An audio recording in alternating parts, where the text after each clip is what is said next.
Australian speaker ninyo guys. So nasa ta dire sa Salvos, dire sa Australia. So natay nakita nga speaker nga $10. So atong gi-check murag ngilngig man kayo kay mura siya vintage nga speaker ba.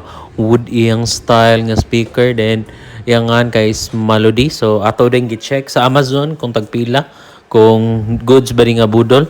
So atong gi-search dire, atong gi-type ang Melody speaker. So atong gi-scroll pag school na to nakita magitag tag $121 kape no, ang usay nani as kangilngig ba nya nakita na nato gi bili na or gihatag diri sa Salvos nya diri sa Australia nya tag $10 silang gibaligya. So aesthetic kayo, so nice kay goods kay ning ato ning paliton nga speaker kay tag $10 ra nya tag $121 kung paliton banyo nya okay kay ni on pa man ni siga pa man goods pa man kayo.